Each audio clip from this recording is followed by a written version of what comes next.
દરેક મહેમાનોનું હું હાર્દિક સ્વાગત કરું છું અને અહીં ઉપસ્થિત દરેક લોકોને મારા હેતની ચાશીમાં ઝબોળ્યા મીઠા એનાથી પણ મધુર વંદન.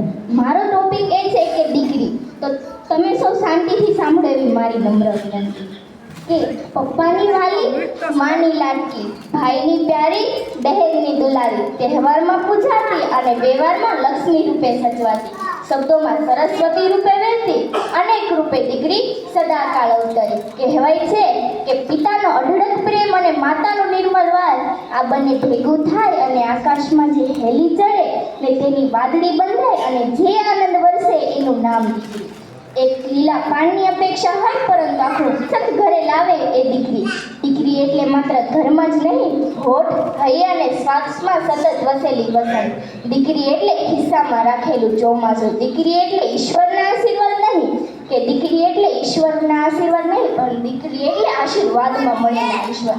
અત્યારના સમયનો કે ચાલી રહેલા કળિયુગનો સૌથી ખરાબ વિચાર, વાક્ય કે મીણું, મારે દીકરીની શી જરૂર, દીકરો છે ને મારું ઘર તારશે. તો દરેક માતાઓ, બહેનો, દીકરીઓ, વહુઓ કહી દો આ સમાજને કે જન્મ દેવા માતા જોઈએ, રાખડી બાંધવા બહેન જોઈએ, વાર્તા સાંભળવા દાદી જોઈએ, જીત પૂરી કરવા માસી જોઈએ, જીવનના સાથી માટે મિત્ર જોઈએ અને આયુષ્યના સાથી માટે પત્ની જોઈએ. પણ આ બધા માટે પહેલા એક દીકરી તો જીવતી જોઈએ જ ને.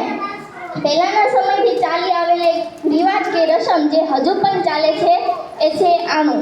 તો આટલું યાદ રાખજો કે દીકરીને આણામાં આપેલી વસ્તુ જીવનભર નથી રહેવાની.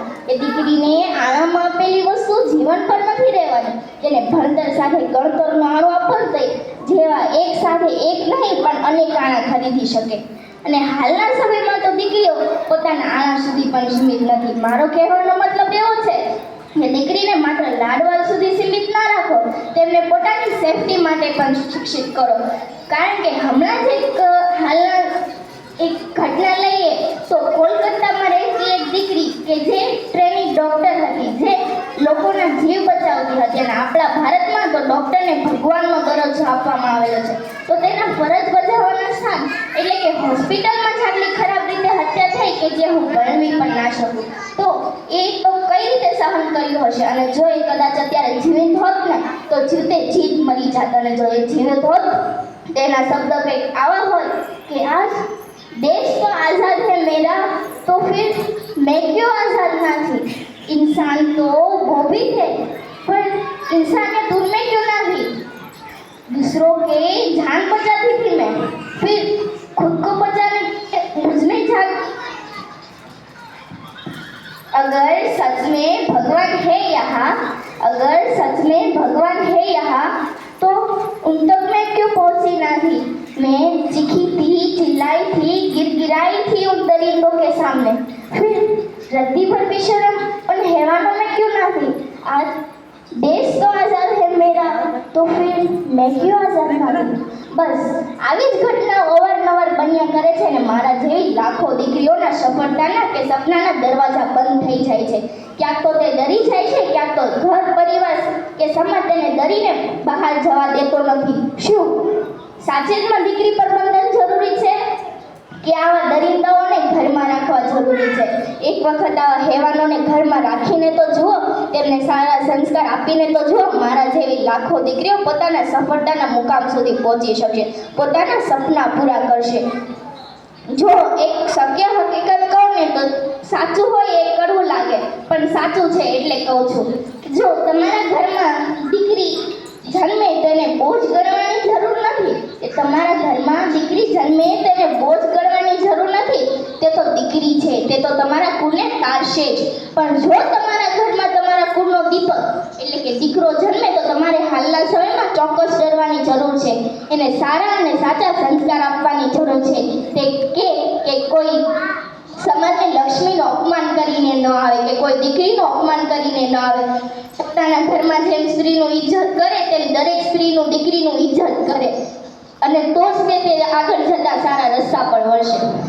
કારણ દીકરી એ તો વાલનો દરિયો છે, દીકરી એ તો ભગવાનનો ઉપકાર છે, દીકરી એ તો દિલનો ધબકાર છે, આંસુ અને હાસ્યનો સંગમ છે. દીકરી છે તો જીવનમાં પછી ક્યાં કોઈ ગમ છે. જો એક વાર્તા કહું ને તો પપ્પા અગાસી પર હોય છે અને રાતનું અંધારું વધતું જાય છે અને તે અગાઉથી પરથી દીકરીને બૂમ પાડે છે, બેટા દીવો લઈને ઉપર આવ. ત્યારે એ નાનકડી ઢબુકડી દીકરી દીવો લઈને ધીમે ધીમે પગલે પગથિયા ચડે છે, પરંતુ પવનના એક ઝોકાથી દીવો બુઝાઈ જાય છે અને દીકરી બૂમ પાડે છે કે પપ્પા હું ખોવાઈ ગઈ. કેટલી શક્ય હકીકત કહે છે. એમ નથી કહેતી કે દીવો બુઝાઈ ગયો, પણ એવું કહે છે કે પપ્પા હું ખોવાઈ ગઈ. શું ખરેખર દીકરી ખોવાઈ જવા માટે જ સર્જાઈ હોય છે? જ્યારે કોઈ વસ્તુ ખોવાઈ જાય કે ખીચામાંથી કંઈ પાકીટ ખોવાઈ જાય તો તે વર્ષો સુધી યાદ રહે છે, પણ આપણા ઘરમાંથી ખુશીનો ખજાનો એટલે કે દીકરી પોતાના સાસરિયામાં ખોવાઈ જાય તે કોઈને યાદ રહેતું નથી. માટે તે દીકરી છેલ્લે પપ્પાને એટલું કહે કે પછી કહેવા મળે કે આજે મને દીકરી કહી લો ને પપ્પા, હું તો પારકું પંખી છું, કાલે ઉડી જઈશ, આજે મને ભેટીને વાત કર. રડતો હેમાળો કઈ સારો થોડી ને લાગે. મને હસાવીને તમે પણ હસી લો ને પપ્પા. બસ બધું છોડી બધું પામી બધું છોડવા માટે જે જન્મી એ જ દીકરી. સમજાય તેને બંધ. Thank you.